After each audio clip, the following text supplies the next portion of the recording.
સ્થાનિક સ્વરાજ્યની ચૂંટણીને લઈને પ્રચાર જ્યારે શરૂ થઈ ગયો છે ત્યારે ભાવનગર શહેરના કોંગ્રેસ પ્રમુખ લાલભા ગોહિલની ભાવનગર પોલીસ દ્વારા અટકાયત કરી લેવામાં આવી છે, જેના કારણે કોંગ્રેસના નેતાઓ અને કાર્યકરોની સાથે ક્ષત્રિય સમાજમાં પણ ભારે રોષની લાગણી જોવા મળી રહી છે।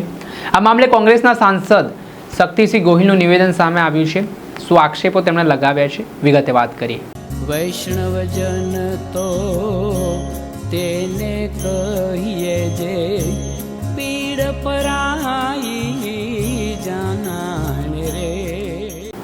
નમસ્કાર દર્શક મિત્રો, નવજીવન ન્યૂઝમાં આપનું સ્વાગત છે। હું છું ફૈઝાન। સ્થાનિક સ્વરાજ્યની ચૂંટણીની જાહેરાત થયા બાદ હવે ગણતરીના દિવસો બાકી છે। તમામ રાજકીય પાર્ટીઓ પ્રચાર પ્રસારમાં લાગી છે, પણ ભારતીય જનતા પાર્ટી સામે ગંભીર આક્ષેપો થઈ રહ્યા છે।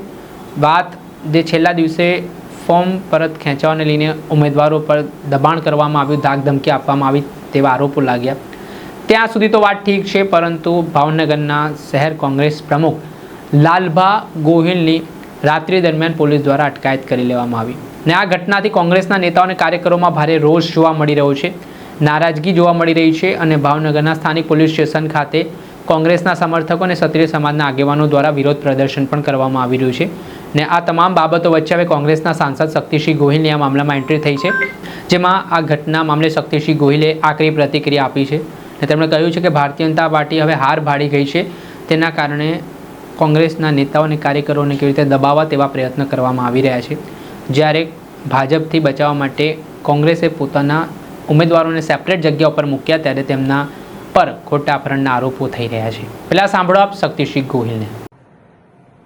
આજે ભાવનગર શહેર કોંગ્રેસ સમિતિના પ્રમુખ ભાઈ શ્રી લાલભા, જે એક મજબૂતીથી લોકસેવાનું કામ કરી રહ્યા છે, એને પોલીસ અત્યારે જાણકારી મળી છે કે ઉઠાવીને લઈ ગઈ છે। શું કારણ છે?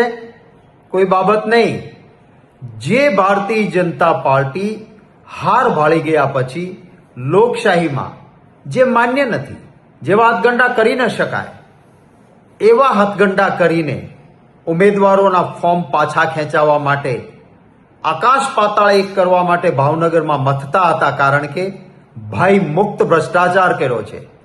એક અસંતોષ ભારતીય જનતા પાર્ટીના કાર્યકર્તાઓમાં પણ છે અને લોકોમાં એક આક્રોશ છે। ત્યારે ન્યાયિક રીતે ચૂંટણી ન થાય એ માટે જે દબાણો, ધમકીઓ અને હલકી રાજનીતિ ચાલતી હતી, ત્યારે ઉમેદવારોએ પોતાની સ્વેચ્છાએ ફોર્મ પાછું ખેંચાય નહીં ત્યાં સુધી બહાર જવાનું નક્કી કર્યું। આ ઉમેદવારોએ આજે બહાર ગયા પછી અમરેલીમાં પ્રેસ કોન્ફરન્સ કરી અને પ્રેસના મિત્રો સામે ખુલ્લા દિલે કોંગ્રેસ પક્ષના ઉમેદવારોએ કહ્યું કે અમે લોકશાહી બચાવવા માટે સ્વેચ્છાએ પોતાની રીતે માત્ર ને માત્ર ઉમેદવાર કોંગ્રેસના છીએ, ત્યારે ઉમેદવારી પાછું ખેંચાવવા માટે કોઈ ત્રાસ ના આપે એટલે મેં બહાર આવ્યા છે એમ કહ્યું। આમ છતાં એવો આક્ષેપ કે ભાવનગર શહેર કોંગ્રેસ સમિતિના પ્રમુખ અપહરણ કરી ગયા છે અને એને પોલીસ સ્ટેશને લઈ જવામાં આવે, હું માનું છું કે પોલીસ એ પ્રજાના સેવક છે। પોલીસ આ ગુજરાતની એ પરંપરા રહી છે કે ક્યારેય પણ કાયદાથી વિરુદ્ધનું કૃત્ય પોલીસ કરતી નથી। ત્યારે હું અપેક્ષા રાખું છું કે પોલીસ તંત્ર એ ભારતીય જનતા પાર્ટીના નેતાઓનો હાથો ન બને અને શહેર કોંગ્રેસ સમિતિના પ્રમુખને જે રીતે પોલીસ સ્ટેશન લઈ જવામાં આવ્યા છે, આ વાત કોઈ રીતે ચાલી ન શકે। ભૂતકાળમાં પણ કેટલાક લોકોએ ભાજપના ઇશારે પોલીસ અધિકારીઓએ અપકૃત્યો કર્યા હતા અને એમની ખરાબ હાલત થઈ હતી।